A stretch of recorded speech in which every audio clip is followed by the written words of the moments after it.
Good morning, everyone, or good afternoon, rather. My name is Lluc Cerda. I'm an employment lawyer here at Samfiru Tumarkin. I'm the managing partner of the Calgary office of Samfiru Tumarkin. We're employment lawyers. We're here today for the employment law Q&A. We're here to answer any and all questions you have about your employment rights. We serve the communities of BC, Alberta, and Ontario. So if you are an employee in either of those provinces and have questions related to your employment, you've come to the right place. I'm here for the next half hour to answer any and all questions you might have. So feel free to put them in the chat. We're going to try to get to as many of them as possible. We've noted a trend that people save their questions for the end. Put them in early. Because unfortunately, if we don't get through all the questions today, you'll have to maybe come back to our next show to get your question answered. So put your question in early so that we can answer your question as soon as possible. We have some people who have already jumped in with some questions, so let's turn to those. I have a question here from Ken O'Keefe 1, who is asking, if I take a stress leave on the regular job and a few weeks, will it impact my part-time job? My regular job and my part-time job are totally not related. I'm living in BC. That's a great question, Ken O'Keefe. And I do get that sometimes. So essentially, you have two jobs and you need to take what you're calling a stress leave, but essentially what is a medical leave. The same applies to whether it's a stress leave or some other physical disability leave or whatever it is. Generally, you have to have a pretty good explanation as to why you're unfit to work at job A, but you can continue to work at job B. Either you're able to work or you're not able to work, right? So that's going to be pretty problematic if your employer finds out that you're able to work at your part-time job, but you're not able to work at your full-time job. Now, it's not impossible. For instance, say you have a very physical full-time job, and then you have a very sedentary part-time job. For instance, you're working at a computer on one and you're packing and unpacking boxes in the other one. You might have a problem, lifting boxes, for instance, that prevent you from doing your full-time job, but that doesn't prevent you from doing your computer job. That really, though, is up to your doctor to decide, all right? So if your doctor is telling you you should be on stress leave, then you have to just clear it with your doctor as to whether you can do the other job. It could be for several reasons that you may be able to do the other job. Your employer might think that, or your doctor might think that the reason you can't work at your full-time job is because there are workplace stressors that are there that are preventing you from working. For instance, if you have some inter-office, conflict that's really ramping up the stress for you and causing you to be too stressed to go to work, then that situation might not exist at your part-time job. But your doctor needs to be aware of it, and it's your doctor's call as to whether he or she is putting you off work for both your jobs or just one of your jobs. Because if the employer finds out, they might question you on it, saying, and what you don't want is to be caught having been dishonest with your doctor, because then your doctor can't really help you. If your doctor decides, yes, you can work at that second job, no problem. You have everything you need. You've been cleared by your doctor to work at your part-time job. Go ahead and work there. But unless you flagged it for your doctor and gotten your doctor's clearance to be on sick leave at one job and able to work at the second job, then go back to your doctor and get that clarified. It's up to your doctor to decide whether you're able to work or not. You can't make that call on your own. Okay? So that would be my advice to you there, Ken O'Keefe. Just make sure you cleared it with your doctor. We have another question from Sir on YouTube. Sir is asking, what does it mean that an employer acted in bad faith? I was laid off for financial reasons, but my employer told people I left. I was promised to be recalled verbally, but it was not on my ROE. So any suggestions? So essentially, bad faith. What that means is that so generally there's certain stresses and hurt feelings from losing a job in any circumstance, all right? But courts generally recognize that those hurt feelings or that stress or the stress that you feel for having lost your job you don't get additional compensation for that distress. However, there are situations, and they're not hard to imagine, where an employer goes above and beyond, in a sense, to try to make you suffer from your termination. There's a nastiness to it in the way they terminate you. And if you're able to prove that there was that nastiness in the way you were terminated, then a judge might award you additional compensation on top of your severance to, on one perspective, to punish the employer, and in another perspective, to compensate you for foreseeable harm that followed from the nastiness of the termination. So, for instance, you can imagine a scenario where there was one example that comes to mind.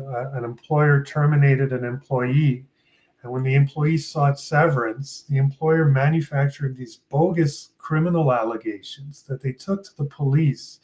Police bought it and eventually charged this person with a criminal offense. It eventually led nowhere because it was bogus and made up, but it got into the papers, and now this guy's reputation had been dragged through the mud, right?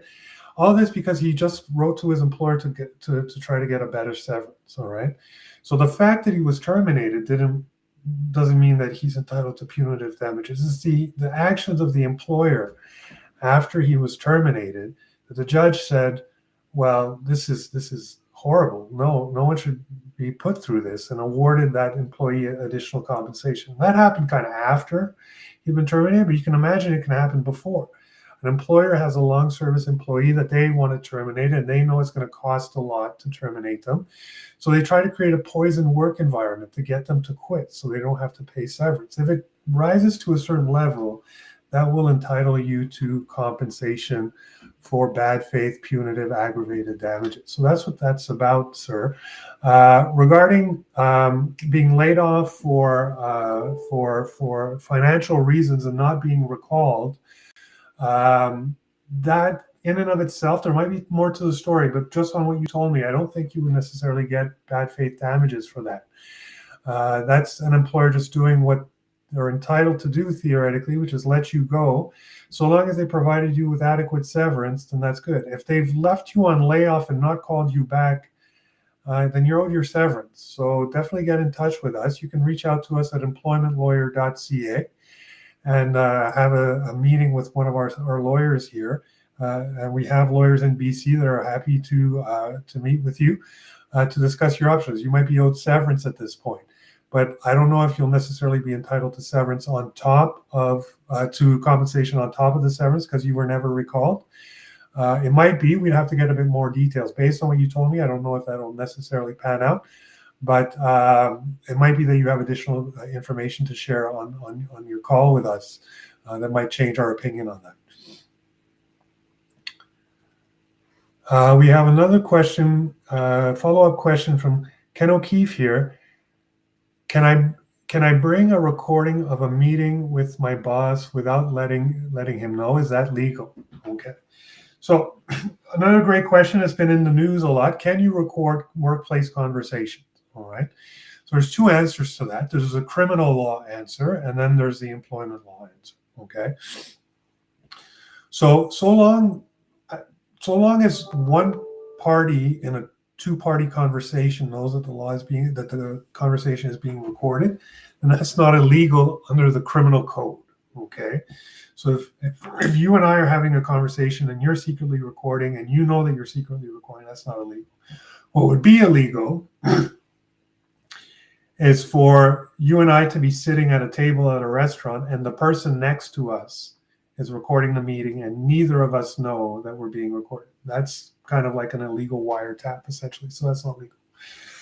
That said, that's the criminal law side of it. And what I think you're asking me is, can I face any repercussions for recording my interactions with my colleagues at work? And yes, you can face repercussions. There was a case recently where someone was terminated for cause because they systematically for years recorded conversations with their colleagues. When the employer found out, they terminated them for cause. and the court held that that was sufficient cause, that was appropriate cause. Now there are nuances to that. Okay, so if you're just systematically recording people for the sake of it, then that's probably offside. It really is. You shouldn't be doing that. But if you have a good reason, so for instance, say for instance, your boss, your manager, talks to you in a very inappropriate tone, is yelling, is harassing you, and all of that, and then you make a complaint to your HR. HR investigates it and finds nothing of concern, and your employer's or your manager's attitude and tone and behavior doesn't change, and I would argue you'd be entitled to record that secretly to have some evidence to show to HR of what's happening to you, right? First, though, take the step of contacting HR, but basically, how can you prove what's happening to you without recording it? And what's happening to you is that you're being victim of harassment, right? So, the bigger crime here is that you're being harassed, and I think that you have a reasonable explanation as to why you're recording this, is to create evidence so that you can substantiate your claim that you're the victim of harassment. So in that case, it would be appropriate. But systematically, you got a meeting, just systematically record the meeting. That's probably inappropriate. But if you have some reason you're trying to demonstrate something like that, then that's definitely something that you're a victim of harassment, or you're talking about contract terms and you won't have a record of what the terms were. Then go ahead and do that. It's also always possible, if you're in a termination meeting and you want it recorded, to just come up front and say, listen, I'm going to record this conversation. Put your phone on the desk and listen and record the conversation. If you don't object, then there's no issue. So that's where the law stands these days on recording your colleagues at work. We have another question from Remstyle. Remstyle is asking, how frequently can an employer change the in-office versus remote work requirement? So that's been a great question since the start of the pandemic. A lot more people are working from home, and that kind of arrangement has been really in flux. Okay, so what I would tell you is,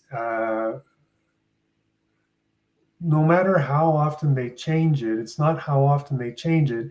Is, I think what you're asking me, Remstyle, is, can I do anything about it? All right.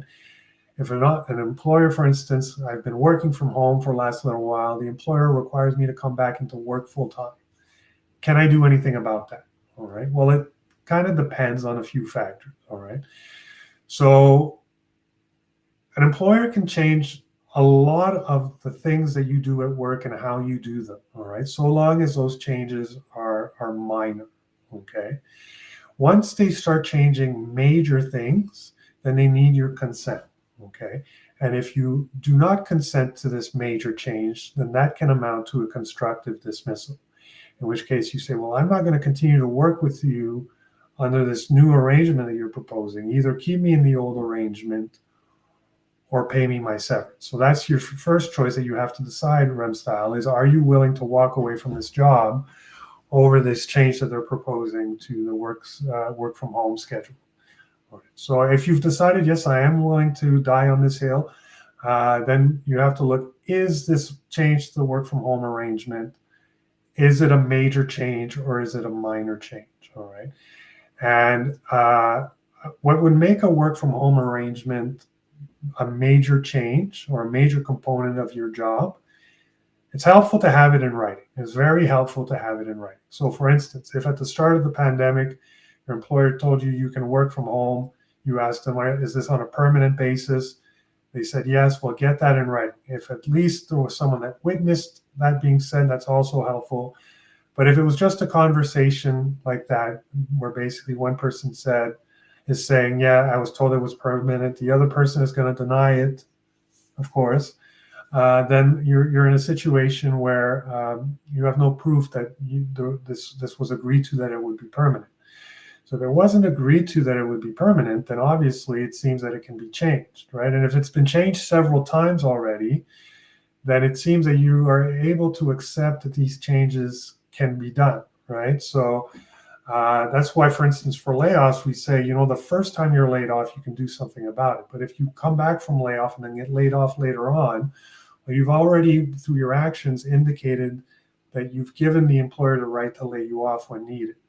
So if you've let your employer change your schedule from fully remote to sometimes in office, et cetera, it seems that you might have given your employer the right to change that arrangement, which would make it not a major change for them to change it some more. All right. So it's very important. Takeaways here: if you get any kind of arrangement like this to work from home, it doesn't have to be, a full notarized contract, just an email confirming what we've discussed. So we've discussed that, I'll be able to work from home permanently. Can you just confirm that for my records, right? And if they refuse to answer that, then well, okay, I need to dig in a little bit more than this. Unfortunately, employees get caught up when they don't, get this confirmed in writing. I've seen employees, they think they can work from home permanently. They go ahead and sell their house. They move, to the country where they have more land, and it's all great. And then, the employer says, okay, now you got to come back to the office. Everyone does. And now you're 3 hours away from the office, right? And you never got that in writing that you could work from home permanently. You might lose your right to either continue to work from home permanently or at least go after your severance, right? So this is an important one to get in writing. So Remstyle, all that to say basically is if you have either a written contract or your position has always been remote, and now they're trying to change it to in office, you might have a claim if it's the first time they're trying to make this change. But you're telling me from what you've told me, it seems they've been doing this quite a bit, right? So there seems to be a pattern of past practice of them changing the mix of work from home and office days. So it might be that you don't have necessarily an option to oppose yourself to that. So it all kind of turns on the facts, right? So that's why it's your situation might be different than someone else's. If you're looking to get us the actual full details of what happened, like I said, give us a call. We'll go over all of this with you, and then it very well may be that my answer is different once I have all the facts from you. But in the abstract, that's kind of what I'd be looking at if I were, having a consultation with you now. Is like, how did you start working from home? What's been the history of these changes to the work from home arrangement and things like that? So if you want to reach out to us so that we can take more of a tailored approach to your specific situation, reach out to us. We're at employmentlawyer.ca. The website is there on the screen, and you can meet with one of us to discuss your question in detail. We have another question coming in from Snuggles. Snuggles asks, that's a great name. Snuggles asks, hey, my 3 months is approaching, which is tomorrow. The company I work for is letting me go. What rights do I have? I wasn't given a fair chance, just seeing what can be done. So I guess what you're saying there, Snuggles, is that you're 3 months. By that you mean your probation period is over. So leaving aside whether you have an employment contract or not, we'll come back to that in a sec. If you don't have an employment contract at all, then what you need to know is a probation period is not implied into every job arrangement, as a matter of course. Really, you need something in writing saying that you'll be on probation for your first 3 months or 6 months or whatever it is, all right? If there's nothing in writing saying that you'll be on probation, then it's very hard for the employer to argue that you're a probationary employee, all right? So if there's no contract, there's nothing in writing, and they terminate you within 3 months, then you're owed severance, all right? That's as simple as that. You're owed severance. If you're looking to see how much severance you might be entitled to, I'll refer you, I love this tool, I mention it every week. I'll refer you to our Pocket Employment Lawyer. It's pocketemploymentlawyer.ca, and we have a severance pay calculator on there. So you answer 4 easy questions, and we'll give you an estimate in terms of months and in terms of dollars of what your severance entitlement might be. All right. So that's a good way of knowing how much severance you might potentially be owed if you're terminated, on 2 months and 29 days after you've started working. Okay. So that's if there's no contract. Say there's a contract that says there is a probation clause that says your probation clause is 3 months. Then essentially your employer is allowed to terminate you during that 3 months without severance, so long as they use that time to make a fair assessment of your aptitude for your job. All right. So for instance, if you're hired, and everyone's telling you you're doing an amazing job, you're doing a great job, and then at 2.5 months they lose a big client and they have to lay people off, and they lay you off, and they say it's because you're in your probation period. That's not how it works. All right. Basically, they have to terminate you during your probation period because you're not suitable for the job, not because they lost the contract, not because they're making headcount reductions. All right. If they do it for those reasons, then you would still be owed severance. Okay, because they haven't terminated you after having given you a fair shake at proving that you can do a good job. All right. But if I know you're saying that they didn't give you a fair chance to demonstrate your ability for the job, I'm sure they would have another side to this, so we have to hear why they're terminating you, what it is they didn't like about your performance. And so that's how the contract kind of works. All right. If they have a probation clause in there, then they can rely on it to terminate you without severance. So basically, we'd have to know if you think you weren't terminated because of your performance, then why do you think you were let go? What do you think happened?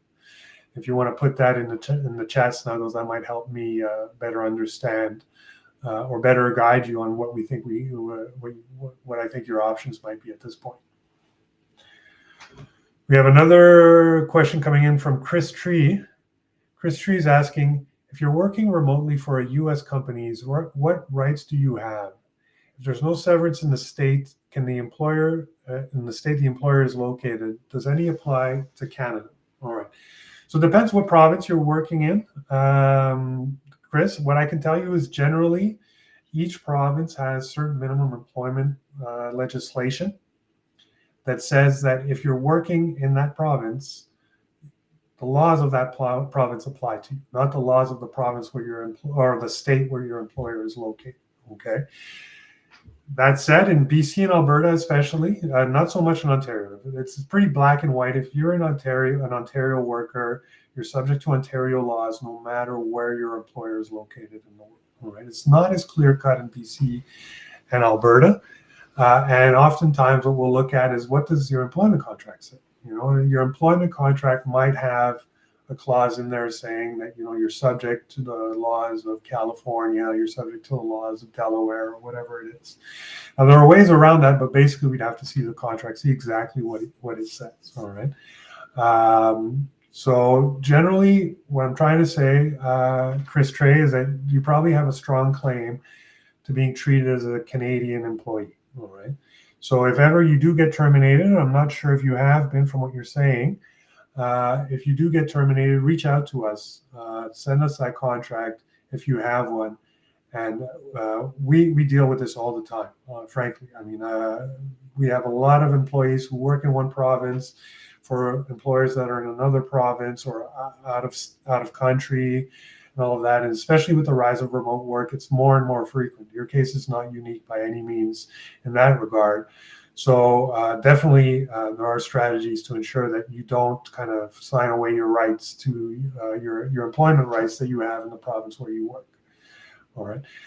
In BC and Alberta, basically there's a bit more of a contextual approach where we'll look at, what the contract says, how long you've been, whether you had to travel to the other state or things like that. Just a few things. But generally the finding is that you're a local employee. You're not employed by the other state where your employer is located.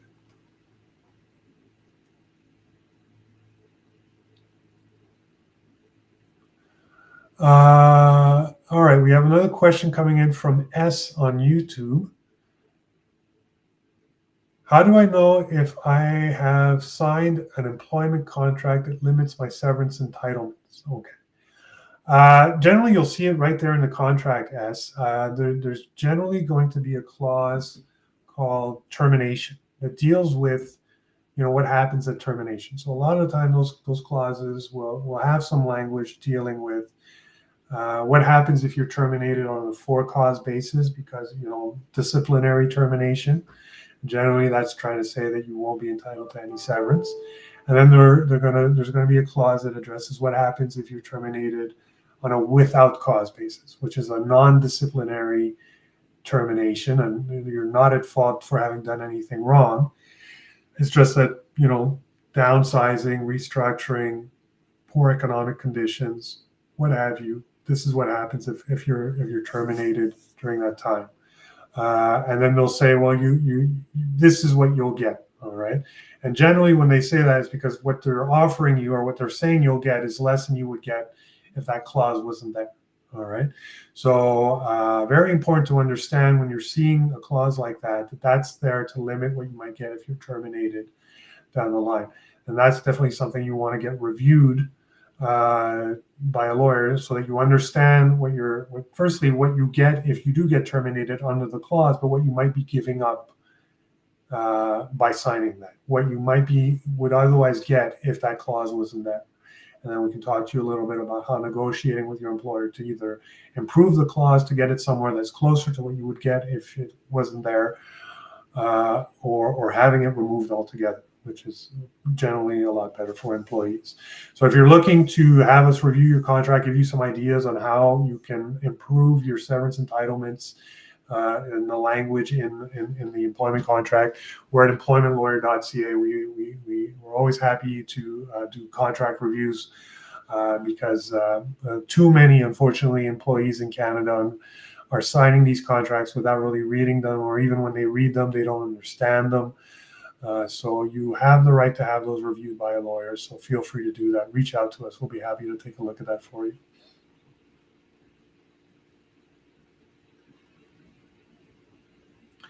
All right, we have another question from Jules. Jules is asking, do you deal with federally regulated employees within any province?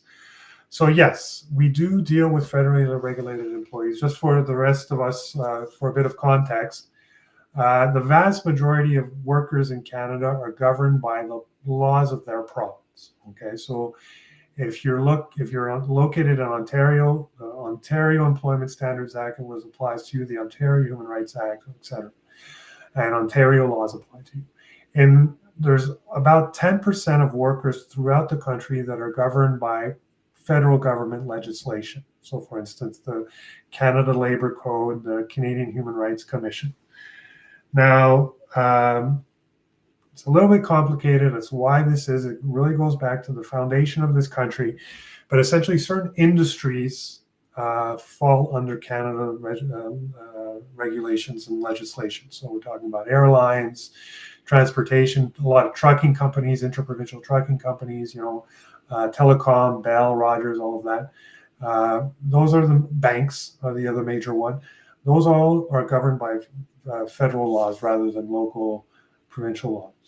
So that said, Jules, yes, we represent employees. Any employee in Alberta, BC, and Ontario, whether or not you're provincially regulated. All right. So if you're federally regulated, we can still help. We have a lot of experience with that. Not a problem to help you out with your issues if you're federally regulated. So feel free to reach out anytime.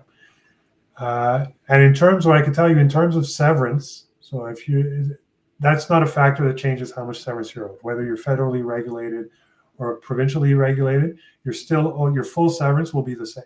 All right. So don't worry about that. But you do have other kind of avenues to pursue your matter when you're federally regulated, as some of our provincially regulated workers don't have. So it's good to reach out to know what your options are as a federally regulated employee rather.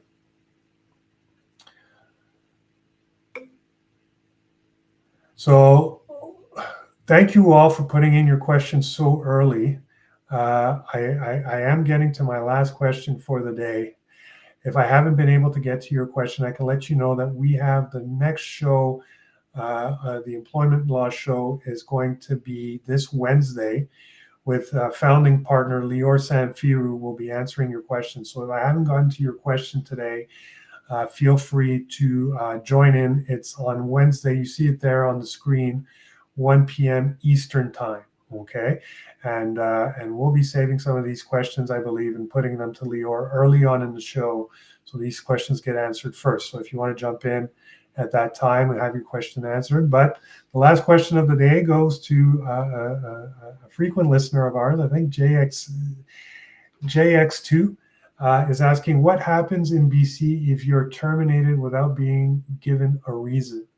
So this goes back to what I was saying earlier of for cause and without cause. So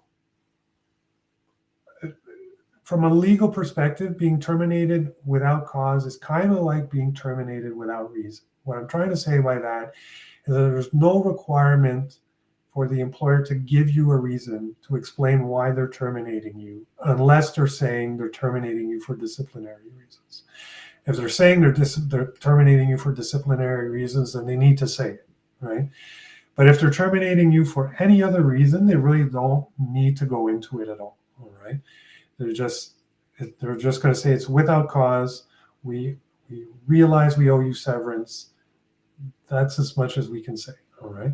So they aren't required to say, that they're terminating you because it's a restructuring, because they kind of want to put in someone, that costs less. For instance, you sometimes have someone wants to bring in a friend of theirs for your position. It sounds very unfair, not illegal, unfortunately. So that's the thing you need to know about that.